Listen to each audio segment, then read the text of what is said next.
You're listening to the Yoga Medicine Podcast. I'm your host, Rachel Land. This podcast brings you information and resources to enhance the therapeutic effects of your practice based on a deeper understanding of anatomy, physiology, and the integration of modern science and research with traditional practices and experiences. Join me and my co-hosts Tiffany Cruikshank and Katya Bach as we dive into all things yoga, research, and wellness. Hello and welcome, or welcome back to the Yoga Medicine Podcast. As a listener of this podcast, you've probably heard of Yoga Nidra. You might have even practiced this form of guided introspection and relaxation. And outside the yoga world, perhaps you've heard it called non-sleep deep rest, or been told that it is equivalent to several hours of deep, restful sleep. But what is this practice exactly? What do we know about its history? Who is it for, and maybe not for?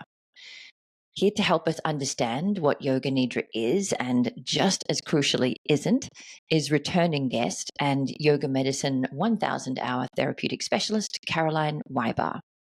You might remember Caroline from her previous episode of the podcast, episode 68, Approaches for Anxiety, or maybe you have enjoyed one of her hugely popular Yoga Nidra practices on Yoga Medicine Online. Either way, let's hear what Caroline has to teach us about Yoga Nidra. Hi, Caroline. Welcome back to the Yoga Medicine Podcast. I really appreciate you making time for us again. I'm thrilled to be here. Thank you for inviting me. Yay! Well, we're talking today about Yoga Nidra. I say we, you'll be doing the talking about Yoga Nidra because as people who listen to the podcast know, I have not yet stayed awake for a whole Yoga Nidra, so I have no expertise to add to the conversation, but you're here to talk about it. And we thought it might be fun to start with the sort of myths and misconceptions angle, because I think it does have this sort of mystique to it, this sort of almost magical feel to it. And in my head, it was something very ancient and had very precise ways of being. You had to include just these things. And, 4 minutes is worth X hours of sleep. And I'm getting the feeling from my communications with you that maybe some of those things are inaccurate. So why don't you kick us off with some potential misunderstandings about this practice? I'd be glad to. I think that one of the myths, you're right, is that this is an ancient practice. The Yoga Nidra that most people think of today with kind of the body scan and the pairs of opposites, and maybe some visual imagery, I would say is a modern practice that's informed by the yoga tradition and that draws very heavily from Western relaxation therapies, but that it's difficult to trace the practice back in time much beyond the 20th century in terms of textual sources. Wow. So it's kind of in the same basket as asana, of the thing that we know and recognize in the West that probably wasn't that much of it 1,000 years ago. Exactly. Now that could be that the practices existed and they weren't documented in writing. Okay. But the term Yoga Nidra first appears in the epic and Puranic literature, where it refers to a god's sleep in between the cycles of the universe, or a goddess imploring the god to wake up. If we sort of progress through history, the term Yoga Nidra refers to a state of consciousness that's more or less equivalent to the state of samadhi or enlightenment, or possibly is just a transition from the deepest states of meditation into samadhi. But there's next to no reference to Yoga Nidra as a technique itself, but rather as a state of consciousness. Interesting. Yeah. I should say that you're not just walking around carrying this information in your head. You have a course coming out on yoga medicine, on Yoga Nidra, and as part of it, it explores the history and the philosophical underpinnings of the practice. So I'm guessing this is something that you yourself kind of delved into preparing for that course. Most definitely. And that's been a lot of fun. And we'll get a little bit deeper into that in the training. But for listeners who are curious, there's a wonderful article by Jason Birch and Jacqueline Hargreaves that provides a really beautiful synopsis of the history of the term.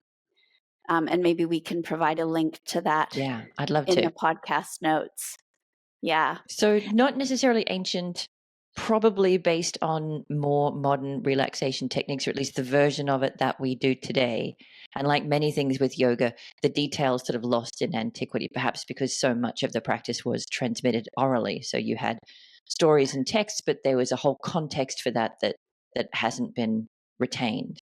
Correct. And then in 1973 in Paris, a man published a book on Yoga Nidra as a practice that is not very well known.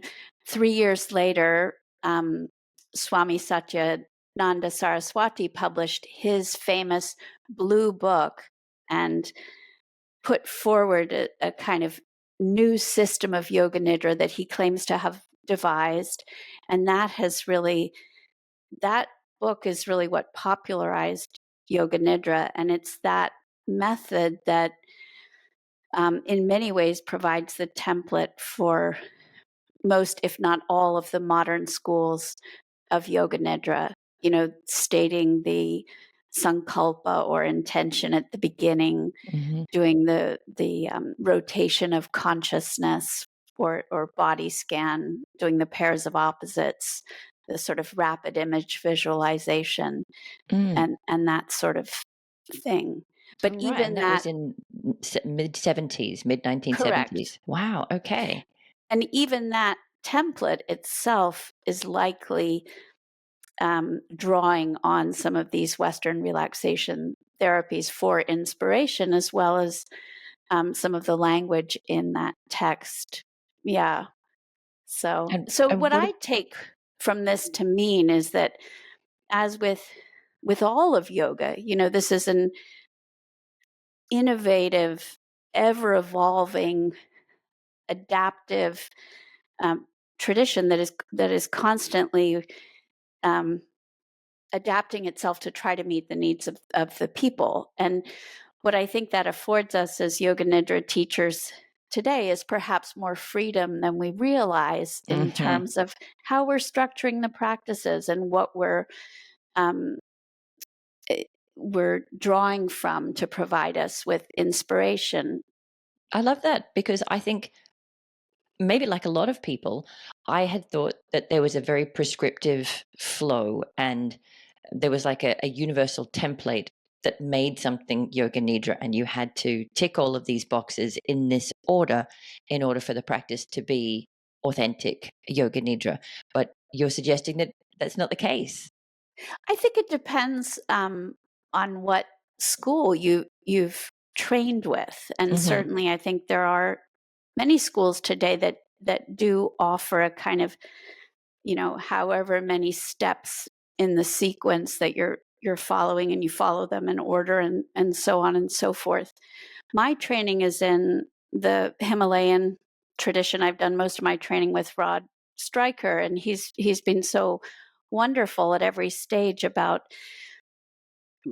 reminding us that if we're seeking to link this practice to the yoga tradition, it's more about accessing a certain state of consciousness than it is about following a a set sequence of techniques, and that in fact, not burdening ourselves with all of those techniques may allow us to go even deeper in the practice, or to have a more sort of spacious experience within it. I'm somebody who's very sensitive to overstimulation, and there are some yoga nidras that I do where I'm kind of hanging in there, and I've done the opposites, and then it's time to do the images of nature, and I'm just sort of overwhelmed, So I've been really drawn to practices from the Himalayan tradition because they tend to provide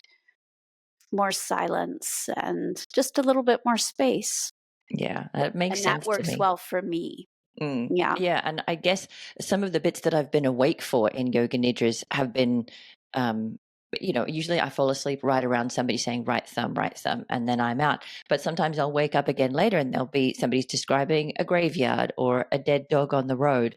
And I remember thinking at the time, like, wait, what now? How did this sneak into this supposedly relaxing practice? So are they some of the visualizations that you might find overstimulating, perhaps? Yes. Well, I think those kinds of images, and those images appear in that blue book I referenced that was published in 1976 by the Right. Bihar School. It includes things like, a coffin or a cross, or images that could potentially be upsetting to a lot of people. I don't typically include anything like that, and I don't think one needs to in order for it Hmm. to be Effective. classified as a yoga nidra. Hmm. Yeah. And I guess what I will be asking you, who is this for and who is this not for? And definitely in my head, thinking about those images or visuals, I was thinking this might not be the right practice for somebody who's experienced trauma or is experiencing PTSD or something like that. Having that image kind of popped into your mind when you're sort of open and vulnerable might be too much for those people. But maybe there is a way to do it such that it's a little bit more universally safe for people. But let's not jump too far ahead. Let's stay with the myths and misconceptions. So we've talked about the history, the relatively short history of what we think of today as yoga nidra. What about the idea that it is equivalent to X hours of sleep, or a particular type of sleep that you could maybe get away with not sleeping if you're packing some yoga nidra into your day? That myth is really popular. So Well, you can I see hate why. If you're somebody who's very busy or has trouble sleeping, you can feel like, okay, tick, I only slept 4 hours, but that's fine because I'll do 20 minutes of yoga nidra this afternoon and I'll be golden. well, I hate to be the one to bust up this No. myth, but I don't think at this stage there's anything we know of that can replace nighttime sleep. I do think if we are sleep deprived, practicing yoga nidra can maybe help us with some of the side effects that go along with not sleeping very Or it, well. or it might put you to sleep, as has been my experience pretty regularly. Right, totally. And I also don't have a problem with people using yoga nidra to help them fall asleep, because so many people struggle with sleep, and whatever can help you get a better night of rest, I'm all for. I Yeah, I think think I put it in the same box as Shavasana, where there are some teachers who are really disapproving of people who fall asleep in Shavasana, and some people who are really disapproving of people who fall asleep in Yoga Nidra. I've met those people. I probably offended those people. But to my mind, if you need sleep, you just sleep. If that's what your body and your mind need, great. And hopefully there'll be some point in the practice where you don't need the sleep quite as much and you can get some of the other characteristics and benefits of the practice. But for right now, if you need sleep, take that sleep. I think that's definitely true. I think I have worked with certain students who have a pattern of falling asleep in yoga nidra and yet very much want to stay awake. They Oh, Because they have a curiosity about discovering what awaits them in the later stages of the practice. And there are little things you can do, like um, loosely bend your elbow with your fingers pointing to the ceiling. It really doesn't take much energy to keep the arm in that position, but it's enough to keep you from falling asleep. And if you do start to fall asleep, the arm will drop, and that will sometimes ah, bring you up. I think people can also experiment with body positioning. So maybe having the spine more at an angle can now be here's helpful. another myth and misconception because I thought you had to be in classic Shavasana for Yoga Nidra. Are we allowed to use props? Yes. And I think it's really important that we do get that message out, that you do not have to be in shavasana to practice yoga nidra. What is helpful is if you can be comfortable. Now, let's face it, one of the things I find most challenging about Yoga Nidra is that it brings me face to face with my own postural habits. So if you have, the rounded shoulders, sort of tighter chest, and you lie down on the floor for Yoga Nidra, that's going to distort the curves of your spine. It's not very comfortable. So I'm all for using props in order to get comfortable. Maybe if you're pregnant, you want to lie on your side. Maybe if you have COPD or you're getting over a cough, you want to be in a supported reclining posture. You had mentioned individuals living with PTSD, maybe sitting with your back against the wall would be better.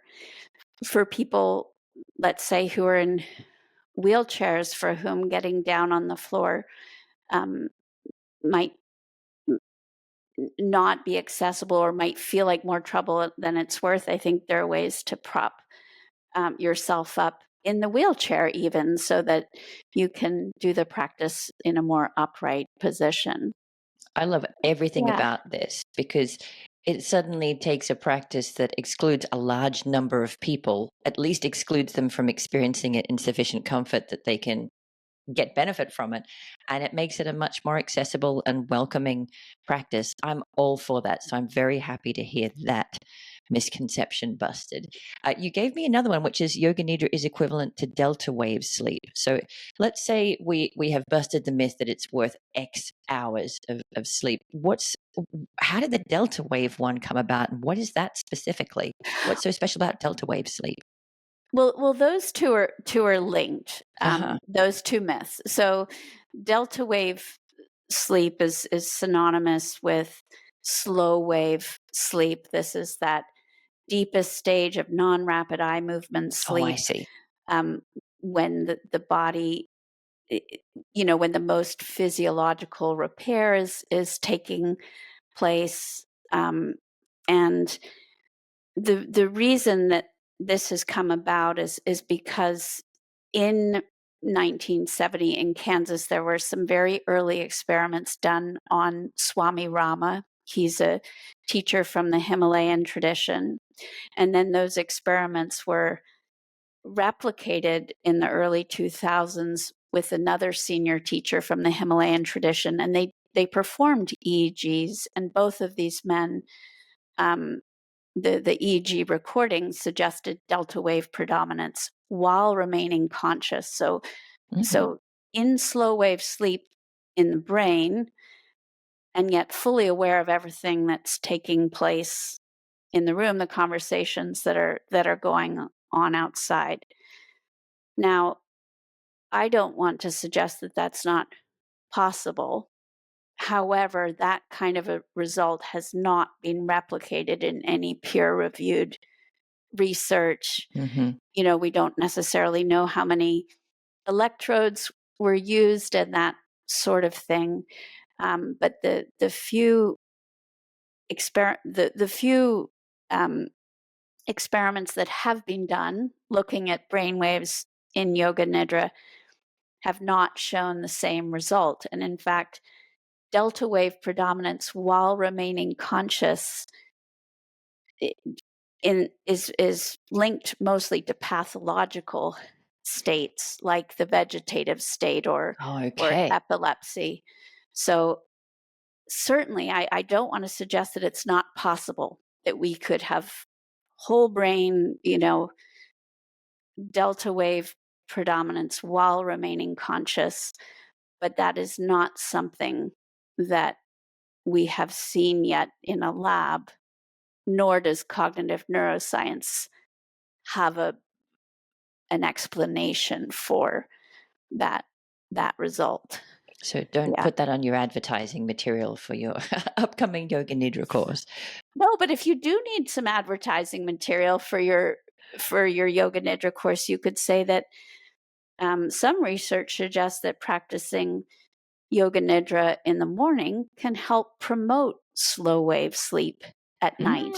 Oh, interesting. And I guess we're kind of shifting gears. We've talked about what Yoga Nidra isn't necessarily an ancient practice, isn't automatically built up of a very strict protocol of characteristics or factors in a certain order, isn't a replacement for sound sleep at night, isn't necessarily guaranteed to get you to a delta wave mental state. So what is it? What what is it, and what does it do? I think that what it is sort of depends on the subjective purpose of each individual practitioner. Right? Like I pretty much any tend yoga to, practice, right? What is yoga? Well, it depends who's practicing. right.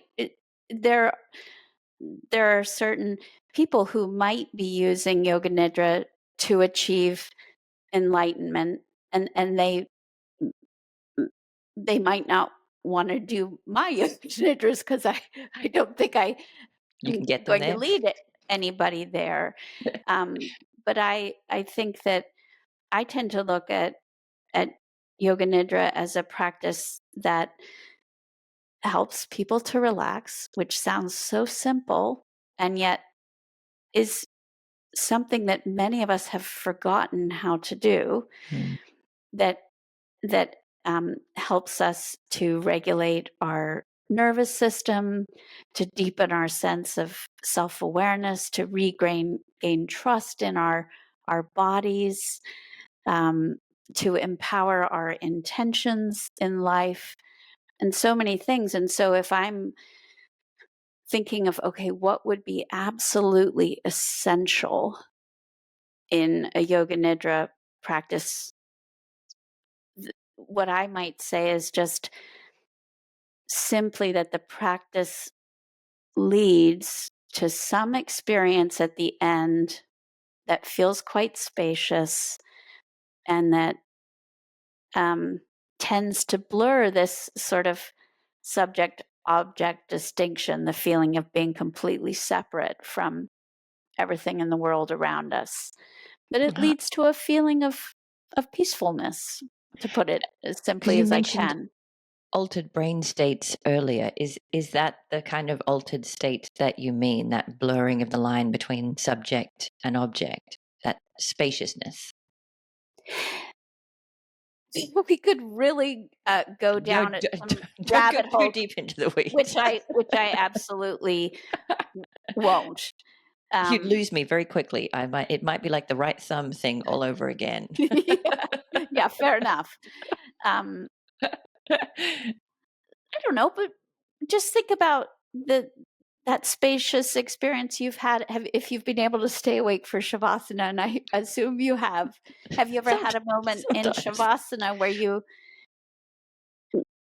if there's a feeling of just uh, peacefulness within the body, and maybe a subtle blurring of the boundaries of self? Have you ever experienced anything like that? Yeah, I think in my head it's more linked to passage of time, but that sense of just being there and not me being in the room at 2 minutes to the end of class. To me, it's linked to time is passing, but I'm not watching the time pass. But you're quite right. That is a sense of me just sort of becoming, being, as opposed to thinking, organizing, scheduling, structuring. Yeah, I think That I that's do a have a hint of what you mean. that's a much better way to say it, I guess. Let's thank you, Rachel. For me, I guess what would be the one essential component of Yoga Nidra is that it leads to some experience, maybe towards the end of practice, that doesn't involve doing, Hmm.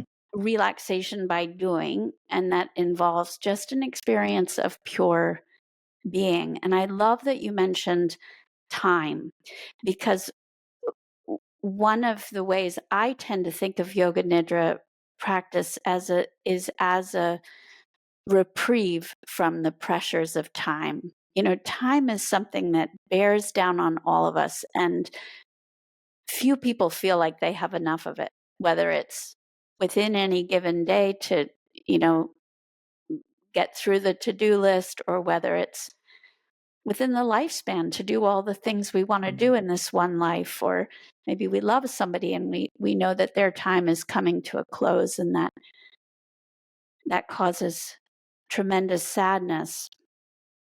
And Yoga Nidra is can be like this little oasis in the day where you step into a realm that is free of the pressures of time. And I think if you can soak yourself in that for even 60 seconds, it's just this wonderful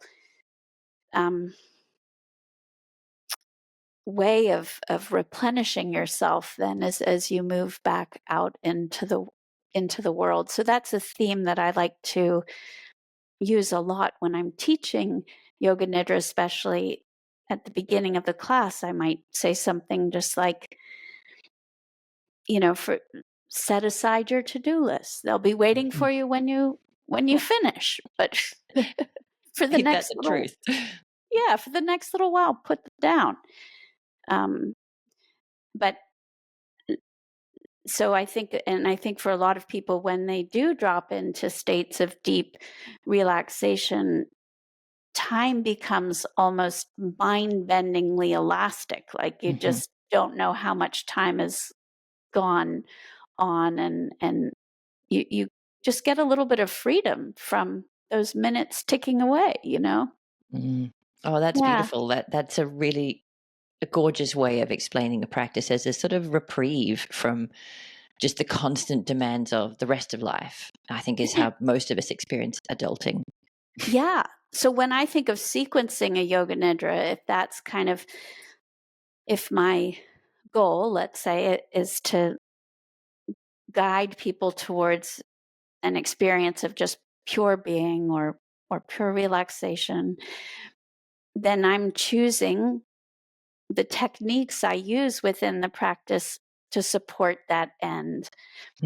Anecdotally from students, for a lot of people, I've heard that the body scan is a particularly important ingredient for them. That seems to be one thing if you take out, students will get quite upset, that it isn't yoga nidra. And I tend to, there's a lot of things on the front end of the practice that I'm putting in there just to help people make that nervous system shift away from, a stress state and into, things that we know can promote a parasympathetic response that's going to make the experience of Yoga Nidra that much more comfortable. There's nothing more uncomfortable than practicing Yoga Nidra and being, highly sympathetically aroused, which is actually what happens to me a lot of the time. So this is a really, Yoga Nidra is a really challenging practice for me a lot of times. And so I giggle all the time that at Yoga Medicine, I'm The Yoga Nidra lady. The Yoga Nidra lady. If you haven't been on Yoga Medicine online and done one of Caroline's Yoga Nidra classes, you're in the minority. They're hugely popular. People love them. In my head and in my heart, you were definitely the Yoga Nidra lady. So it was an absolute revelation to me to hear just before we started recording that it's not your default practice, that you actually, the same way that my big challenge is staying awake, and you offered a great tip earlier for helping people stay awake, just that little tiny bit of engagement in the arm. I'm sure there are people like you on the opposite side of the spectrum who have real trouble just getting still and being still enough to let the nervous system down regulate. So what tips do you have to share for people more on your side of the equation? I think finding a teacher that you really like, who's including techniques that really work for you to help you make that shift, maybe starting with practices that are a shorter length. There are Yoga Nidras that are 10, 11, 12 minutes that make it a little bit more accessible. But yeah, for me, I like to say, sitting still is not in the Wybar DNA, much less lying down and being still. And Yoga Nidra is left to my own devices.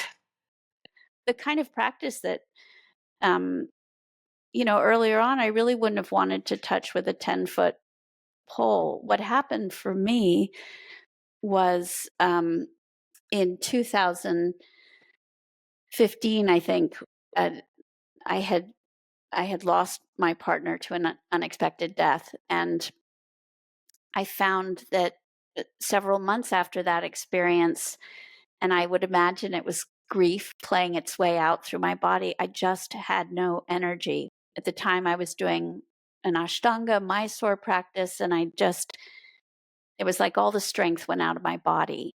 And it was the most beautiful gift because Yoga Nidra became a practice I could do. And I started doing it every day, twice a day. And I did it for a whole summer like that. My puppies loved it. They would do it with me. We would bring all the covers off of the bed into the living room, and they would make their nest and I would make my nest. And, I got to experiment with so many different teachers and find the practices that I love. And that is one thing that I think is really beautiful about Yoga Nidra, is that it gives people who are maybe struggling with some kind of illness or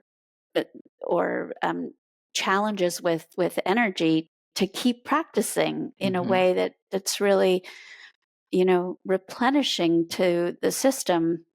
And I'm certainly not suggesting that you should only practice Yoga Nidra when you're not feeling well. Quite the contrary. But by then, I had developed such a love for it and a respect for the value of the practice that I kept it with me. And the times, I will say, when it's worked best for me, or where I've felt the impact most deeply, is when I'm practicing every single day for a stretch. There was in 2018 to 2019 was another stretch where I was doing it every day, even twice a day, sometimes together with my lobster fisherman boyfriend, which is remarkable if you think about it. Here he is in his jeans and Carhartt shirt, but we would kind of set ourselves up in the late afternoon. And yeah, I just was able to start going deeper and deeper with it. So for people who do end up taking the training with us, I think I'll encourage people to consider trying a daily practice for the duration of the live training, just to feel into the effects. Yeah. It's like I'll be getting a lot of sleep. Or maybe I'll learn to stay awake. Who knows? With sheer repetition, maybe my brain will be like, okay, whatever. She's going to keep doing this until we stay awake. So let's stay awake. Yeah. Well, thank you for sharing that. That's a really beautiful story. And I can see how you took the sort of really driven and ambitious Ashtanga approach straight into Yoga Nidra. I found this thing. I'm going to do it twice a day, every single day. But I mean, what a way to get to learn it, right? Inside and out, and to get to experiment. What happens if I, and what changes if I? What an amazing, probably not what you would have wanted, but what an amazing gift to have as a teacher. It really was an amazing gift. And I started teaching it not too long after that because it had impacted me so beneficially. And it does seem to be a practice that a lot of students respond to. And I hear the strangest things, like, I bring you to bed with me every night. Or, Nothing creepy about that. But what are some of the other challenges that come up for students, other than the people who have trouble being still long enough to relax and the people who have trouble staying awake long enough to get the benefit? What are some of the other challenges that come up for people practicing? I think our ability to visualize mental images varies considerably from person to person, and people who struggle with visual imagery or who have aphantasia, which is in the most severe forms a complete inability to conjure mental images can find Yoga Nidra challenging, especially if it's one that's relying heavily on visual imagery. And I think there's a lot we can do to make it more accessible for students who do have trouble producing mental images, just by anchoring the instructions in the body. So, for example, let's say you're imagining, rain. Well, don't just imagine rain, imagine your body on the earth receiving the rain. Or that's not a great example, but you know what I No, mean I about. totally get that. I think I would say, imagine it's raining. End of conversation. I know what that's like. But you're talking about feeling the droplets hit your skin and feeling the moisture of the earth beneath you, giving people tactile things that they can anchor in physical sensation and not just pixels in the brain. Definitely, especially Mhm. for people who are going to be much more able to connect kinesthetically. That makes Yeah, sense to me. Yeah, it's not something I would have thought of because, we all teach thinking everybody thinks and feels the same way we do, and then gradually learn that that's not the case. So that's a great one that I would not have thought of off the bat. yeah. Other things I think that can be challenging relate to some of what we've already talked about, but there is such a thing as relaxation-induced anxiety. It's been minimally researched, but this is where you lie down for a practice like Yoga Nidra, and all of a sudden you get a spike in stress symptomology. Your heart is racing, and that can be a really uncomfortable experience for people. Mm. And I would encourage people who are experiencing that not to kind of white knuckle it through the practice. I don't think that's going to be helpful. But for those who feel like they can tolerate that, and maybe see what's on the other side of it, if it's a wave that's going to crest, um, the practice might have something beneficial to offer.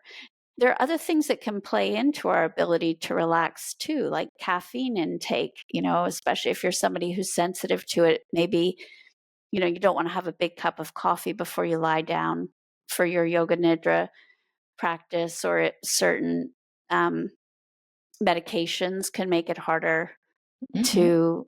to relax. I had a cortisone shot in my knee this year, and I wasn't. That didn't prime me well to totally let go in a Yoga Nidra. People with restless leg syndrome, it could be uncomfortable, but again, there's a lot of things that we can play around with to see if we can find a doorway in for those people. Inability to get comfortable in the position you're in, that brings us back to the conversation around props and body position. Um, I think that's a really important thing to look at. And I don't think Yoga Nidra is for everybody Yeah, that at was one of my every questions. Are there time. people who you think it's just generally not for, or is it more situational on the day and the state that they're in right now? I think it would be more situational. Mhm. If somebody, I think Yoga Nidra can be tremendously beneficial for chronic pain, but if you're in acute pain, Yeah. that can make it difficult to Mhm. practice. Um, Extreme autonomic arousal, Mhm. perceptual disturbances. There are some Yoga Nidras that invite you to sort of float out of your body. And if let's say you're a trauma survivor with a pattern of dissociating, that could be a really uncomfortable and potentially unhelpful experience. Whereas for another person, it might be a healing experience and provide a newfound sense of freedom, or, Mm. so yeah. That makes sense to me. And I'm sure there are a lot of things that, like any yoga practice, if you do have one of those sort of precursors that you're bringing to the practice, maybe a group session is not the safest place to start. Maybe you're best off starting with somebody who can work with you one on one and kind of craft a relaxation practice that meets you where you're at. I really agree with that, and that's one of the things I think is beautiful about Yoga Nidra is that you actually can do it without necessarily even a live teacher. You can do it in the comfort of your own home, and the thought of if you step back, let's just pretend you're not a yogi. The It's pretty notion easy for me to do. go that you would go to a room filled with strangers, lie down relatively close to each other, you Yeah, know, put it's your all snuggly crazy. blanket on and then have to hear people snoring and I'm those people. It's crazy. You're absolutely right. To the average person looking into the room, it's an odd thing to do, right? yes, and it's just so still, in yin you can change shape every few minutes, right? Hmm. um so I think there's a lot of so I think practicing one-on-one with a teacher or practicing at home and kind of finding your way to styles that really work for you is a lovely way in. And then if you feel curious and up for trying it with a group, that can be an incredibly powerful experience too, especially if it's, let's say, a retreat setting and kind of what follows from the yoga nidra, the kind of state that it's delivered you to as a collective. So, yeah. Hmm. So in the training, it looks like there's quite an in-depth journey from the history and philosophy to current state of research to sequencing, to how to put practices together and things to consider for different populations. I'm curious though, do you go in when you're teaching with a script, or do you have a sort of an outline in your mind and you just let the words come? Whenever I'm teaching live with students, with real life students in real time, I never use the script because I feel that it will interfere. I don't want that between us. I'm really Hmm. connecting to the student that I'm working with. And in general, I think and this is one of the goals I hope for everybody going through the training is that people leave feeling fully confident not to use a script. I think that's an important um, freedom for every yoga nidra teacher to realize for themselves. However, I will say when I'm creating classes for yoga medicine online, for example, where I know people may be repeating the same practice over and over and over again or rotating through them. Taking you to I'm bed with them, as it were. yes, with their husbands too, you know. Is that Uh, better? Is that worse? I don't know. right. I get comments like, you put my husband to sleep every night, or,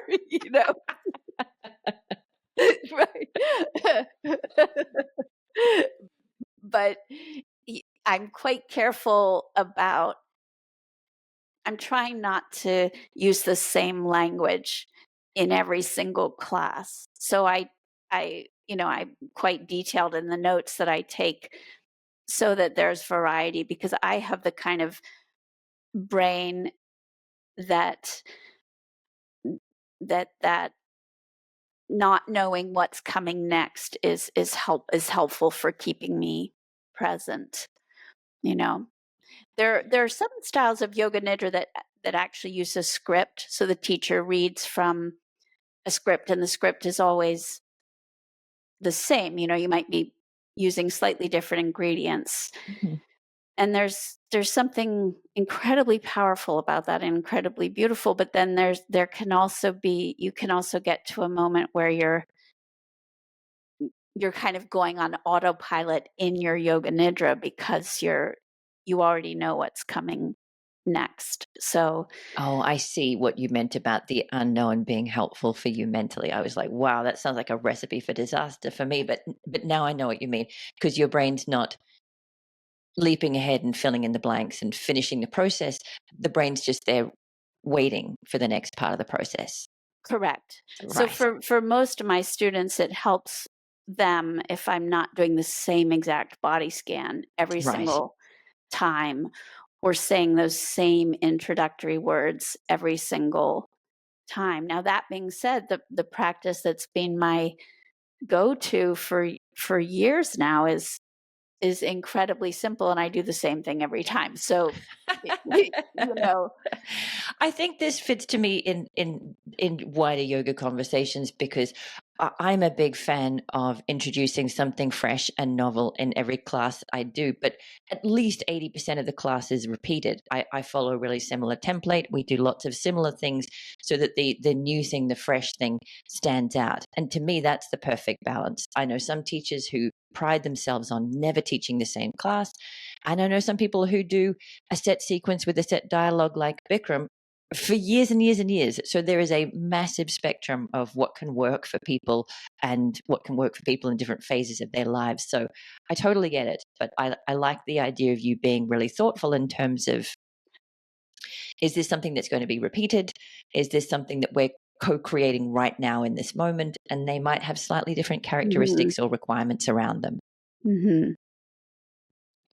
I think that for some people as teachers, the thought of just having Winging it? 30 minutes where you're guiding people through and trusting in yourself that you're going to know what to say can feel a little intimidating right out the Right? gate.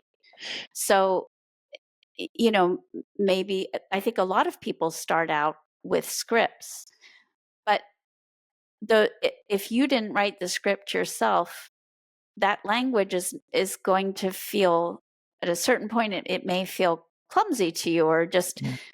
it's just not the way you would say things. And so I think over time you can you can let the scripts go and find your way to your own language. It's like anything, right? The more you do it, the more comfortable you become doing it. And I teach so much that, I mean, whether it's a yoga nidra or whether it's a vinyasa class, I always have little, a little cheat sheet of what steps I'm following, just in case I forget midway You never through. know. Yeah, I do the same. I always have my sequence with me just in case I turn and go, wow, got nothing. What were we supposed to do next? Never hurts Right. to have it written down.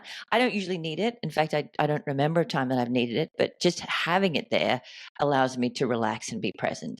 And I imagine it's the same with a Nidra script or some prompts of where you're heading. If I probably won't need it, but the fact that I know it's there if I do need it just allows me to be present with what's coming up in front of me. Yes. And I think taking a training, whether it's with us at Yoga Medicine or elsewhere, is and once you develop a much deeper understanding of what the practice is, the what, why, and how between the individual techniques that you might use within a practice, the much more free you feel to to craft your own yoga nidra practices. And this is where I feel that education really fuels creativity, because Mm. it sets us free from needing to rely on a cookie cutter template, because we really understand why we might put this there and not there, and always keeping in mind, what's my bigger purpose here. It's easy in yoga nidra, as it is in any other kind of yoga, to just I'm guilty of this, teaching a vinyasa class. I just don't want to throw out any of the bells and whistles. I want them all there, and so my, you know, 90-minute class, my paper has 3 hours worth of yoga on it. And so, the same thing can happen in a yoga nidra. So that's a mistake I think many of us make. We just Mhm. plan too many techniques for the allotted time. And rather than kind of rush your way through, it's always better to take out some of those techniques, And so leave that space for silence. Yes, and to make sure that the delivery is unhurried. Mm-hmm. That's a key part of, um, we hurry so much everywhere else. So, you know, one place we definitely don't want to hurry is in Yoga Nidra. I think that's a really beautiful sentiment to finish it on, because it kind of circled all the way back to that really luscious state that you were describing earlier, of having set aside the clock and the pressures of the schedule and just being in a state of ease and relaxation. Sounds lovely. So I will be doing the course. It is live. It is one that is, we're all learning together at the same time. I won't be there in the actual live hours because it'll be the wee hours of the morning for me, but it runs from May 26th to July 21. You are co-teaching with Dr. Katja Bartsch. I've been waiting to use her doctor title with appropriate fanfare, and now I can. And is there anything that you want to leave people with about the training so that they know a little more about it? Well, just that we're so excited about it. This one has been years in the making, and um, we've really wanted to create something unique here that that digs deep into the science, as well as the history and the philosophy. And we've combed through all the existing research on Yoga Nidra, which granted is in its infancy. So, but yeah, and collaborating with Dr. Katja Bartsch has been Ta-da, ta-da. absolutely an amazing experience for me. One of the true highlights of putting this together. She's had a huge role in organizing the content into something digestible and helping pull me out of far too many rabbit holes that I have a tendency to want to go down. And so we've really tried to create a learning structure that I think will work for people, introducing you to what Yoga Nidra is at the beginning. That's where we're going to look at the history and tradition. Then we've got a big meaty section on science where, I won't give away too much. And then we have a section on teaching that is going to take a nitty gritty look at prop setups and Mm-hmm. sequencing and contraindications and all of those things. And then we're going to look at specific therapeutic applications in the last section, as well as some case studies I'm going to share with people. So, yeah, and for people like yourself who aren't able to attend the sessions live, I know I'll be really active in the discussion board and ready and available to stay in touch that way and to answer questions that people have. I So, do think the yeah. live format is a helpful way, even if you can't do it synchronously on the actual live session, just knowing that it happened this morning before I woke up. And, I want to kind of keep pace with everybody, and I want to be interacting in the chat at the same time that the questions are coming up for other people. It just provides that little bit of momentum that can help you get through online content, especially for people who struggle a little with the online format.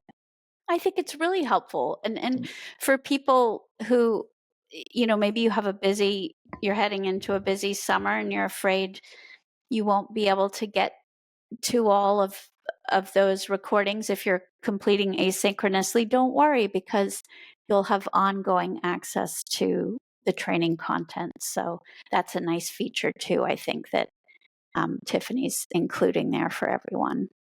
Brilliant. Well, I really Yeah. appreciate you taking the time to explain a little more about what Yoga Nidra is and isn't, and busting some of the myths and misconceptions, and sharing your personal experience of why it's been such a powerful practice for you, which is obviously why you are such an impactful teacher for others. We will link to the course in the show notes, to all of your social media and website. We will also link to that article that you mentioned back at the beginning on the history of Yoga Nidra, if you can send that to me. And that's it. I really appreciate you making time for us. Thank you.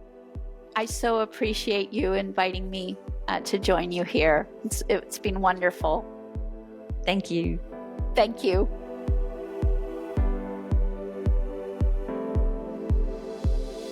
Thanks for listening to Yoga Medicine.